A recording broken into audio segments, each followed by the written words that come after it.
Alors, justement, le travail d'écriture de l'audiodescription, c'est ce savoir-faire extrêmement précis. Est-ce que vous pouvez nous le décrire un peu? Alors, d'abord, je me présente, je suis Wiza Ouyed, je suis collaboratrice à l'écriture d'audiodescription. J'ai commencé ce travail il y a 10 ans maintenant, en supervisant avec Diane l'audiodescription de la première version, la première édition du Festival Retour d'Images. Je travaille depuis très régulièrement avec des audiodescripteurs et j'ai coécrit des films pour le Festival Retour d'Images au départ. Maintenant, je suis collaboratrice à l'écriture, donc certains laboratoires me demandent de vérifier, on appelle ça vérifader, hein, donc de vérifier les audiodescriptions avec les auteurs et de les valider en quelque sorte. Et par ailleurs, je donne en collaboration avec un audiodescripteur des formations à de futurs audiodescripteurs, puisque c'est un marché qui est en pleine ouverture et expansion.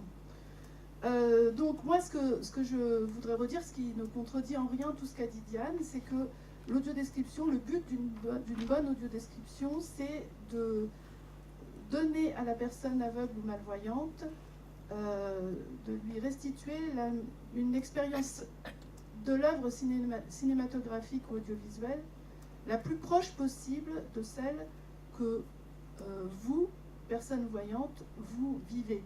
C'est-à-dire qu'une expérience cinématographique est une expérience particulière. Vous êtes immergé dans l'image et dans un récit, dans une narration, avec des émotions, avec un univers artistique qui est très présent et très prégnant, puisqu'il vous arrive directement par l'œil, hein, ce qui est le sens le plus direct et le plus immédiat. Et l'audiodescription consiste à traduire l'image de manière à ce que cette expérience pour les personnes aveugles et malvoyantes soit la plus proche possible. Alors évidemment, on ne rend pas la vue aux aveugles en faisant de l'audiodescription, sinon ça se saurait. Mais on donne un accès très souvent à de la fiction, à des œuvres, à des grandes œuvres de cinéma comme Revoir les enfants, où effectivement la bande son, l'image, l'histoire, le récit, tout est fort et tout est riche. Ce n'est pas toujours le cas, il faut bien le reconnaître. Mais donc la bande son, effectivement, est extrêmement importante, sauf que tout le monde n'a pas le talent de Louis Malle, donc les bandes son ne sont pas toujours d'excellente qualité, les sons ne sont pas toujours si explicites que ça, et on les respecte, mais parfois on est quand même obligé de dire ce qui se passe par rapport à un son, parce qu'il n'est pas forcément très clair. D'autre part, les publics aveugles et malvoyants sont extrêmement variés.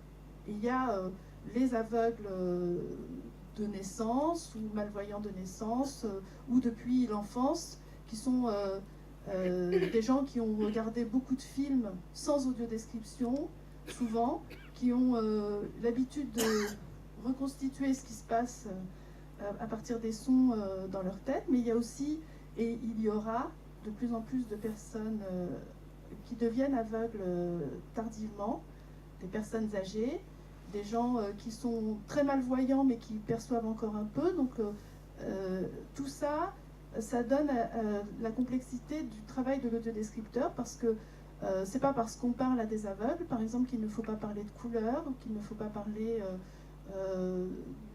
en termes visuels, puisque la majorité des aveugles ou des malvoyants sont des gens qui ont vu. Donc ils savent de quoi on parle si on parle je sais pas, d'une fleur violette ou d'une robe rouge. Et même les aveugles de naissance, ils ont une culture des couleurs, une culture des formes, une culture visuelle qui leur a été transmise, parce qu'on vit, on espère en tout cas, en général, avec d'autres personnes qui voient et avec qui on partage l'existence. Donc tout ça, ce sont des éléments qui interviennent.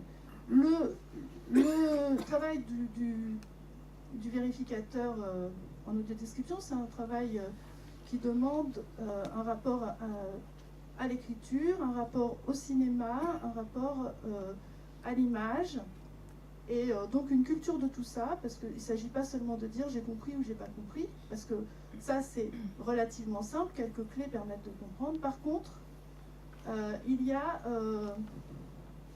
ça demande une précision, ça demande un niveau de langue, par exemple, qui correspond, on ne décrit pas une comédie avec les mêmes mots ou avec le même niveau de langage, on traduit un grand drame comme Revoir les enfants. On ne décrit pas un film des années 60 avec le même vocabulaire qu'un film de 2013. C'est une évidence, peut-être, mais du coup, ça devient tout un art, et la personne non-voyante qui vérifie avec l'auteur doit connaître toutes ces contraintes et être capable d'intervenir sur ça. Donc, pour vous dire, je vais quand même me présenter un peu plus après avoir dit tout ça. Je suis comédienne. J'ai été journaliste, reporter à France Inter, à France Culture et pour Arte Radio. Je suis donc en plus d'audiodescriptrice. Voilà. Donc j'ai tout un parcours avec l'audiovisuel, et c'est ces aspects. Par ailleurs, je suis présidente de la commission Nouvelles technologies de l'information et de la communication de la CFPSA, qui est la Confédération française pour la promotion sociale des aveugles et amblyopes, voulant dire malvoyants. À ce titre, je vais juste aborder un aspect ou deux, c'est au titre de la technologie. Donc pour accéder au programme audio décrit, sur nos téléviseurs ou avec nos box, il faut la plupart du temps entrer dans le menu qui est le menu son du téléviseur pour choisir la piste sur laquelle on doit aller. La plupart du temps, soit il faut avoir chez soi une personne voyante. Alors bon, si on vit avec des gens qui voient clair, c'est parfait. Si ce n'est pas le cas, nous sommes rares à pouvoir avoir des domestiques pour remplir ces fonctions. Donc on est parfois dans la possibilité de consulter ces programmes. Alors il y a quelques téléviseurs, je crois, il y a Sony, il y a Samsung, il y a quelques téléviseurs où sur la télécommande il y a une fiche AD, qui ne veut pas dire audio-description, mais qui veut dire audio, et qui fait qu'on peut changer de canal audio et ainsi atteindre ce qu'on cherche. On peut aller sur les versions originales, on peut aller sur la piste audio décrite. Seulement, c'est valable que si on est branché sur la TNT. Hein. Si on a une box, ça passe par la box, ça passe par le décodeur, et là, ça devient tout de suite, on rentre dans des menus, on rentre dans des choses auxquelles on n'a pas accès, parce que les box, pour le moment, il n'y a aucune box qui soit accessible. Quand je parle d'accessibilité, je parle de synthèse vocale présente et qui lise les menus, hein, ou aucun téléviseur pour l'instant en France accessible avec également une synthèse vocale ou des gros caractères pour les personnes malvoyantes qui permettent d'accéder à ces menus. On ne peut pas lire le menu qu'il y a sur l'écran ou de la box ou de la télévision. Alors moi, ce que je propose par rapport à ça, c'est d'une part qu'on parle aux industriels pour leur demander qu'au moins un appareil de chaque gamme soit rendu accessible, parce que je ne demande pas que tous les appareils, tous les téléviseurs soient munis d'une synthèse vocale et tout ça, mais qu'un téléviseur de chaque gamme le soit, de manière à ce qu'on puisse accéder avec des menus adaptés, que le contenu textuel qui est sur les téléviseurs puisse nous être accessible. Et aussi aux fabricants de box, Orange, SFR, Bouygues, Free, etc. On leur botte les fesses, mais pour l'instant, ça ne porte pas réellement ses fruits. Donc, voilà, ça c'est la vraie difficulté. Là, je parle pour l'audiodescription à la maison. D'autre part, sur les sites internet, alors parce que je pense que vous n'êtes pas forcément tous informés de ça, nos ordinateurs, que ce soit Mac ou PC, possèdent ce qu'on appelle des lecteurs d'écran qui permettent d'avoir accès au contenu textuel par des synthèses vocales ou par du braille, au contenu du web et au contenu de nos ordinateurs. Nous avons également ça pour les smartphones, iPhone ou Android. Donc,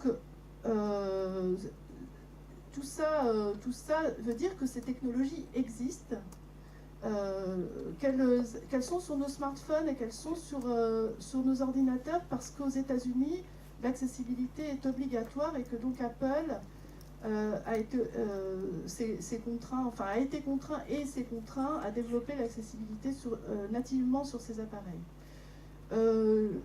Donc on peut aussi demander peut-être aux industriels européens et en tout cas à ce que les appareils soient accessibles en France. Mais plus largement, moi ce qui se passe, c'est que je trouve que le réalisme voudrait que ce qu'on demande surtout, puisque nous avons des appareils qui fonctionnent, qui sont accessibles, comme nos smartphones ou nos tablettes, c'est qu'en plus d'un appareil par gamme, eh bien, il y ait des interfaces qui soient compatibles entre les téléviseurs et les applications qui sont sur nos smartphones, de façon à pouvoir accéder, par exemple, au menu de nos téléviseurs, sur nos tablettes, sur nos smartphones, sur nos ordinateurs, de façon à pouvoir les piloter comme on le fait, par exemple, on peut piloter en domotique, ça va se développer, c'est-à-dire ça s'appelle des objets communicants. Oui. Ce que je pense, la réalité, pour être réaliste avec les industriels et avec ça, c'est que je pense que l'avenir, étant donné la façon dont les appareils sont renouvelés très très régulièrement, tous les 6 mois il y a un nouveau téléviseur qui sort de la même gamme, de la même marque, etc. Il me semble que le réalisme voudrait que simplement nous ayons accès au contenu textuel et au menu et sur des applications accessibles, sur des appareils qui le sont déjà. Ce qui fait que si ça change le problème industriel, malgré tout, tout le monde n'a pas de tablette. Et c'est pour ça que je dis également qu'il faut qu'il y ait un appareil de chaque gamme qui soit accessible, parce que, évidemment, les personnes âgées, les gens qui sont technophobes, enfin bon, ou qui n'ont pas la possibilité d'utiliser des appareils technologiques très tactiles, assez complexes, et bien que ces personnes aient aussi de l'accessibilité. Mais il me semble que pour les gens, et ça se développe vraiment de plus en plus, il suffit de regarder comment les listes des technologies pour malvoyants et non-voyants sont actives sur Internet pour s'en rendre compte. Les gens sont de plus en plus équipés, sont de plus en plus aptes à utiliser des technologies relativement avancées, et je crois qu'il faut réfléchir à développer des applications et la communication entre les objets. Ce sera vrai aussi pour nos machines à laver, ce sera vrai aussi pour nos fours, mais ici, ça ne nous intéresse pas. Ici, on parle de télévision et de box. D'autant que, pardon, on est dans une phase où naît la télévision connectée, et je pense que ce nouvel univers-là, cette nouvelle proposition, devra prendre en compte absolument ce que vous venez de dire. Absolument, et ce sera le plus simple, c'est-à-dire que la façon de communiquer et la façon de communiquer entre les objets, hein, on parle du téléviseur et du smartphone par exemple, est normée et universelle. Absolument. Eh bien, on aura et les applications rendues accessibles, mais ça c'est une question de développeur. Si c'est accessible à la base, il y a des normes d'accessibilité pour les applications comme pour le web.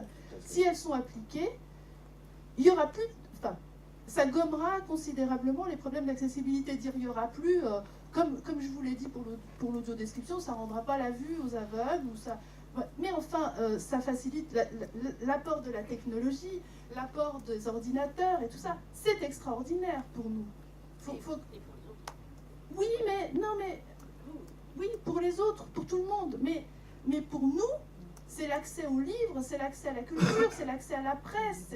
Je pense que, à part les autres personnes aveugles dans la salle, je pense que personne ne peut se rendre compte de la différence de vie et de rapport à l'information dans tous les sens du terme, au jeu, à la communication. D'être au monde. Voilà, je veux dire à quel point on a des bibliothèques numériques, on a des choses qu'on télécharge sur Internet. Ce sont des choses qui n'existaient pas. Avant, pour avoir un livre, il fallait trouver quelqu'un qui vous l'enregistre, ça prenait des siècles, on avait 15 cassettes, ou alors des livres en braille qui prenaient toute la scène pour, je sais pas moi, pour... voilà. Oui. Donc, je veux dire... Il y a une souplesse, une facilité. C'est extraordinaire. Bien sûr.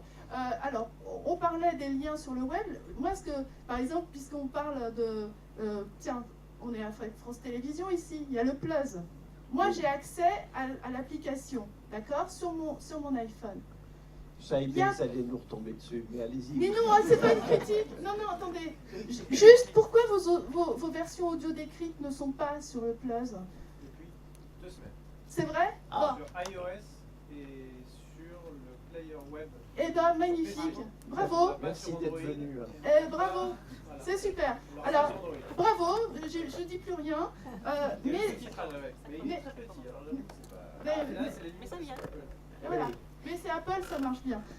Ça marche bien pour nous, en tout cas. Et ce que je voulais dire aussi, je voulais vous remercier, France Télévisions, pour le petit clip avec le cochon, tout ça, là, qui explique ce que c'est que l'audiodescription et ce que c'est que le sous-titrage. Alors, je trouve que ça, c'est une chose vraiment importante, d'informer les gens. Parce que je pense qu'il y a beaucoup de personnes âgées, par exemple, qui ne voient pas bien leur écran, qui ont besoin de l'audiodescription et qui ne savaient pas ce que c'était. Oui. Vous leur expliquez, ben ça je trouve ça très bien. Voilà. Merci Wisa, merci beaucoup parce que je trouve que vous avez donné des tas d'éléments concrets et qui nous permettent un peu de mieux comprendre ce dont on parle et nous-mêmes d'accéder à cette problématique. Alors, vous souhaitiez redire un mot sur des casques? Très rapide. Très rapide, et après on parlera des obligations légales parce que je trouve qu'il y a là quelque chose de très cohérent et logique. Après tout, il faudrait un peu obliger, comment botter le cul, comme disait Louisa tout à l'heure, au reste du monde, c'est via les obligations légales. Alors, dites-nous juste un petit mot là-dessus. Non, je pense qu'on est déjà au-delà.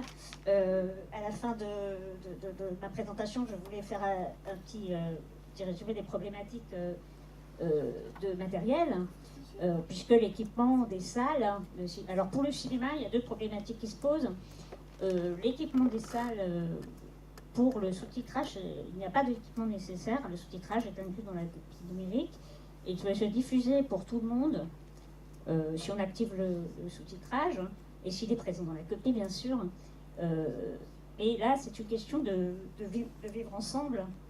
C'est-à-dire, est-ce qu'on peut accepter de regarder un sous-titrage malentendant dans la salle aux horaires où le plus de gens aiment aller au cinéma, ou est-ce qu'on va le programmer uniquement à des heures impossibles à tenir pour des familles de sourds, qui ont des enfants sourds, ou des familles ou des personnes avec des emplois du temps normaux, comme tout un chacun, les personnes sourdes travaillent. Donc voilà, c'est la question de l'utilisation, surtout du vivre ensemble et de l'accès au sous-titrage pour tous à l'écran. J'ai voulu souligner que les solutions actuelles pour un sous-titrage individualisé ne font pas l'unanimité des publics concernés. Bon, si jamais c'est soulevé tout à l'heure. Et pour l'audiodescription, il s'agit d'équipements de casques et de casques sans fil qui sont remis à l'entrée de la salle. À ce jour, c'est ça la solution. Peut-être qu'on entrera aujourd'hui dans les autres questions, les questions de matériel individualisé. Mais pour l'instant, on en est à une étape où les salles doivent s'équiper, où il n'y en a que peut-être 25 à peu près en France, exploitants qui ont fait cette acquisition. Cette année, il y en a sans doute eu plus, on n'a pas encore les statistiques. Les copies les copies numériques ne contiennent pas toutes l'audiodescription parce qu'il y a une compétition entre les pistes. C'est-à-dire que sur une copie numérique pour le cinéma, on peut mettre que 2 pistes additionnelles activables Il peut être choisi d'autres versions, par exemple la version anglaise, la 3D. Enfin, il y a des fichiers qui occupent l'espace, le sous-titrage ou de description. Et après, c'est une question du distributeur. Il peut avoir choisi de n'avoir que 2-3 copies adaptées. Et ils sont difficiles à faire circuler tout en même temps. Voilà. Donc, les problématiques en présence sont celles-là, dans l'état de l'art, de la technologie. Voilà, je laisse. Maintenant, ça ouvre une question qui est la question de l'équipement individualisé, qui est la question de l'universalité des supports d'accessibilité et de leur confort d'utilisation. Merci Diane. Est-ce que, avant de passer aux obligations légales, vous souhaitez explorer davantage cette question, Olivier? Moi, je voulais juste poser une question qui sera un peu provocatrice. Je vais prendre un exemple pour poser ma question. Par exemple, l'exemple de la fusion d'Inécon, où il y a beaucoup de tests et très peu d'images, enfin, de scènes imagées. Faut-il pas auto-décrire ce genre de programme? Par contre, je pense qu'il y a d'autres programmes, comme des documentaires ou des programmes qui sont très images et qui, pour automatiquement dire on décrit la fiction parce que c'est la fiction, ou est qu'il faut aussi avoir pu reculer et dire ce programme, si on le décrit, qu'est-ce qu'il apporte de plus aux téléspectateurs? Ouais. Voilà ma question. Je suis d'accord, Olivier. Voilà. Je ne peux pas dire autre chose. Je suis d'accord. Des fois, on se demande, je ne parlerai pas forcément pour dîner de con, mais des fois, on se demande pourquoi certains téléfilms qui parlent beaucoup, par exemple, puisqu'on est dans l'univers de la télévision, qui parlent beaucoup, où il y a très peu, à part les changements de lieu, peut-être présenter les personnages au début, éventuellement, on peut se demander pourquoi c'est audio décrit. Et parfois, il y a un grand film. Alors, pour être sympa, on va prendre une autre chaîne de télévision. On va pas prendre une chaîne de France Télé. Pourquoi Joséphine Ange Gardien est décrit? Et pourquoi Avatar n'a pas été décrit? Hein? Voilà. C'est tout. Je réponds comme ça à votre question. D'accord, Olivier? Merci, oui. Diane me disait, d'où l'importance qu'au sein même des télévisions, il y ait des personnes concernées. Je pense qu'effectivement, ça, c'est assez majeur. Moi, je suis libre, hein, France Télévisions. Mais je prends assez cher, mais vous pouvez, on peut négocier. C'est ce qu'on m'a dit, oui. Mais on pourra se voir par ailleurs. Ok. Il a fallu des années, des décennies pour qu'on arrive aujourd'hui à avoir une certaine accessibilité au transport commun. Et là, on parle d'un sujet quand même encore plus, à la fois plus sensible, plus attrayant. Pourquoi? Parce que nous touchons aussi le financement.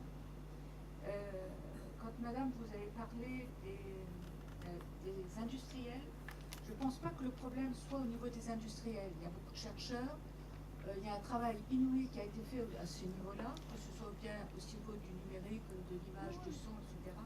Le problème, c'est la question des marchés. Est-ce que ça intéresse le marché? Quel marché? Le marché français. Aujourd'hui, on peut parler de marché local, c'est-à-dire marché français, on peut parler marché européen, voire marché international. S'il n'y a pas effectivement un marché économique, je doute qu'on fasse des avancées. Sauf peut-être en invoquant le droit à l'accessibilité, que ce soit au son et à l'image, pour tous les handicapés. Ça, on peut faire jouer cette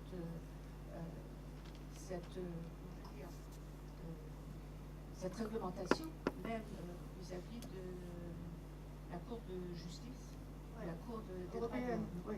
Pour les casques, excusez-moi, pour les casques, là, je pense, pour essayer d'avancer, parce que ça a un coût, qui c'est qui va prendre en charge ce coût? Je crois que peut-être pour avancer, on pourrait proposer au public, parce qu'on a de plus en plus de gens malentendants, malvoyants, c'est une chose, mais malentendants de plus en plus, et pas seulement les gens de notre génération, mais également de plus en plus Les de jeunes jeunes. qui s'ignorent. Bien sûr.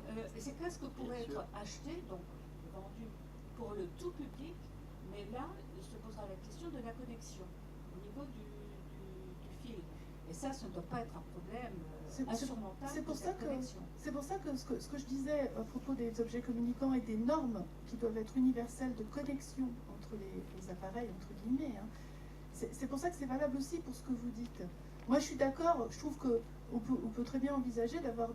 Alors là, moi, je suis pas sourde, je suis pas malentendante, mais on peut très bien envisager, admettons, moi j'ai un casque sans fil, Bluetooth, ou enfin avec une connexion sans fil, quelle qu'elle soit, qui soit valable dans tous les cinémas et avec laquelle je pourrais écouter de l'audiodescription. Moi, je ne demande pas forcément au cinéma de les acheter. Si je peux aller dans plusieurs cinémas dans Paris et grâce à ça entendre, Bien sûr.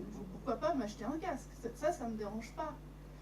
Le problème, c'est qu'il faut que la bande audio décrite soit diffusée par le cinéma et que les bornes sans fil soient actives. C'est ça qui se produit. C'est-à-dire que je pense que c'est pour ça que l'information, c'est hyper important.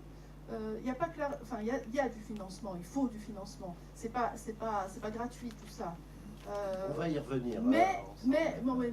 moi, je suis pas une spécialiste de ça, donc mais simplement, je pense que d'abord, je voudrais rappeler que l'accès à un marché, les États-Unis, pour rendre les appareils ou les accessibles, si vous voulez, par exemple, l'État fédéral, quand il fait une commande, par exemple, il a refusé à Amazon une commande, il avait commandé pour toutes les bibliothèques fédérales un Kindle, des Kindle, c'est les liseuses Oui. de Amazon. Les tablettes.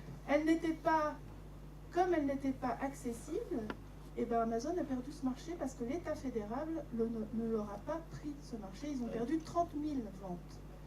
C'est ça aussi, c'est la pression des... Si les États, si l'Union européenne dit l'Europe n'achète plus d'appareils qui ne soient pas accessibles ou ne met plus en vente sur son marché des appareils pas accessibles, les appareils vont le devenir. Hein. Je veux dire qu'il y a aussi toute une politique. L'État fédéral américain a décidé de traiter cette question à la hauteur où elle doit être traitée. Pour l'instant, ce n'est pas le cas de la France ou de l'Union européenne, puisqu'il y a jamais il y a des obligations, mais elles ne sont pas assorties la plupart du temps de sanctions réelles. Les vraies sanctions sont financières, pour qu'elles soient efficaces. Donc, c'est pareil pour l'accessibilité des sites internet, etc. etc. Bon, si vous voulez, je crois qu'il y a, c'est une philosophie. Il faut savoir qu'il y a quand même une charte de l'ONU qui rend l'accessibilité à la culture obligatoire pour tous. Et y compris pour... Oui. Je trouve qu'il y a. Enfin, c'est très intéressant, mais là, on est. Oui. On est en train de comparer aussi le libéralisme de l'économie américaine, par exemple. Et en gros, là, ils n'ont pas les travers du libéralisme, puisqu'ils ont effectivement une injonction de l'État pour faire quelque chose d'universel. Nous, on est en train ici en Europe, en tout cas, de parler du marché de l'accessibilité, de donner envie aussi à des gens de venir sur ce marché. Et d'un autre côté, forcément, qui dit marché et libéral, éventuellement, se heurte à, justement, une non-conformité des appareils les uns envers les autres, et une pluralité de l'offre, et toute cette mise en concurrence qui fait qu'on ne peut pas avoir le beurre et l'argent du beurre sur cette affaire-là. Donc, soit on a un État fort qui dit c'est la même chose pour tout le monde et c'est obligatoire, mais dans ces cas-là, on tue quelque part le marché. C'est-à-dire l'État dit, voilà, dans tous les cinémas, ce sera telle bande de fréquence, tel type de matériel, je fais un appel d'offres, j'oblige tous les cinémas à payer. Et il n'y a pas de concurrence, il n'y a pas de création de solutions. Il y a peut-être la meilleure solution n'est pas celle qui est choisie à un instant T. Je suis très... Non, mais je pense que si par exemple on a une interaction entre les casques et les objets qui est universelle, ça arrangera aussi tous les industriels et le marché. Puisqu'à ce moment-là, c'est pas une question de marché, c'est une question individuelle. On a tous intérêt, et je pense, y compris, d'ailleurs, il y a des recherches là-dessus. Bon, là, j'ai pas de référence précise, mais il y a des recherches là-dessus, justement, parce que tout le monde a besoin de choses qui soient et même sans parler d'accessibilité, tout le monde a besoin de choses auxquelles on ait facilement accès. Pour avoir facilement accès, il ne peut pas y avoir 50 000 manières de se connecter d'un objet à l'autre. Sinon, s'il y a 50 000 manières de se connecter à un objet à un autre, il faudra avoir chacun son matériel, son appareil spécifique. Si on a un Windows Phone, on ne pourra pas faire ci. Si on a un Apple machin, on ne pourra pas faire ça. Ça, c'est possible. Ce n'est pas possible, y compris pour tout le public. Donc, je veux dire, la problématique de l'accessibilité, Diane l'a rappelé, hein, il y a quand même 80 millions de personnes handicapées en Europe, sans compter toutes les personnes âgées qui, au-dessus de 65 ans, deviennent, pour beaucoup d'entre elles, malentendantes et malvoyantes. Donc on n'est vraiment pas dans une niche. Hein. Absolument. Je veux dire, faut quand même... et le libéralisme, ça ne veut pas dire faire n'importe quoi au niveau... et qu'il y ait une bande dédiée. Oui, on sait que c'est telle piste qui est dédiée sur le numérique, c'est telle piste qui est dédiée à l'audiodescription ou à la version anglaise, c'est la même, et c'est la même pour tout le monde, et ça, je vois pas ce que techniquement ça a de compliqué. Juste pour dire une chose, c'est qu'actuellement, en quelque sorte, le numérique est dans cette effervescence, ce foisonnement où chacun développe son univers. Par exemple, dans la télé connectée, il y a l'univers de Samsung, l'univers de Sony et autres. Et ça me rappelle un peu ce qui s'est passé sur les bandes vidéo il y a très longtemps, où les uns et les autres développaient leurs propres standards. Et il se fait que le libéralisme, dans un souci d'efficacité, trouve quand même le moyen de s'autoréguler et de proposer finalement un seul et unique standard. Et puis je dirais aussi que politiquement, on parle souvent du modèle français, après tout, on peut faire en sorte que le génie national, entre guillemets, trouve la possibilité du compromis entre l'exigence du libéralisme pur et dur, qui lui-même quand même cherche son consommateur, et donc on arrive à la définition d'un seul et unique standard, mais toute la bataille a lieu précisément actuellement, et parce que, et vous avez raison de le dire, Louisa, nous ne sommes pas face à une niche, nous sommes à une réalité puissante et qui va grandissante. Et donc, c'est pour ça que moi je pense que cette contradiction n'est peut-être qu'un temps, elle ne dure qu'un temps, et qu'elle trouvera évidemment son débouché. Et puis il y a une autre chose quand même qui moi me paraît essentielle, et comme après, présidente... il faut qu'on progresse, hein, Lisa. Oui, j'arrête après. Mais une chose qui me paraît vraiment importante, c'est qu'on est dans une révolution en ce moment. C'est-à-dire que, excusez-moi, mais moi, le monde de demain, je ne le connais pas. Et je pense qu'aujourd'hui, ici, personne ne le connaît. C'est-à-dire qu'au niveau technologique, ça va à une telle vitesse, tout ça, on a des outils qu'on commence à maîtriser à peu près, et on va en apprendre d'autres dans les années qui viennent. Et ça, vraiment, il y a forcément des gens qui sont en train de préparer l'avenir et qui connaissent une partie de ce qui va se passer. Mais ce que je veux dire par là, c'est que on ne parle pas dans le vide, mais c'est pour ça qu'il faut dire, moi je veux bien que tout évolue, je suis pour que tout évolue, j'adore l'évolution, j'adore la technologie, mais alors je ne veux pas que ça se fasse n'importe comment, je veux que les contenus restent accessibles. Après moi, la technologie utilisée, laissons Apple inventer, laissons machin inventer, laissons truc inventer, moi je suis pour. Mais on a notre mot à dire, voilà. Et c'est précisément pour ça. C'est nous qui consommons, hein, parce que nous on les achète ces appareils. Hein. C'est pas gratuit, hein, même pour les avatars. Alors on avait une question, allez-y monsieur. C'est plutôt une intervention sur le contenu à propos. Oui. Merci. Bonjour, je suis auteur pour le cinéma depuis un certain nombre d'années. En réalité, j'étais un des pionniers avec l'INJS pour le sous-titrage sur les malentendants il y a bien longtemps. J'ai fait une thèse de doctorat sur le sous-titrage pour les malentendants, enfin pour l'aider au niveau informatique. Et j'ai une longue carrière de sous-titreur et de doubleur en tant qu'auteur. Je m'appelle Paul Mémy et je travaille avec Marie-Diane, dont vous avez vu le nom s'afficher à l'écran tout à l'heure, dans un collectif d'auteurs qui s'appelle Auteurs de Vue. Je me suis rapproché de l'audio-description. Pourquoi? Parce que je pense, et c'est ça un peu la perspective que j'aimerais vous ouvrir, parce que je pense qu'en effet, il y a une écriture là qui est tout à fait nouvelle et qui est très intéressante. Alors, d'une certaine manière, je dirais que nous devons aux aveugles et malvoyants, nous devons une invention d'une certaine manière. C'est-à-dire qu'une audiodescription, certes, doit convoyer les informations nécessaires à la compréhension du film, mais ce faisant, à chaque fois que l'on fait quelque chose comme cela, on crée une dimension nouvelle. Je m'explique. Avant la guerre, on a inventé le sous-titrage, on a créé le sous-titrage bilingue pour les gens qui ne comprenaient pas la langue étrangère, et depuis, on a créé quelque chose qui s'appelle les versions originales sous-titrées.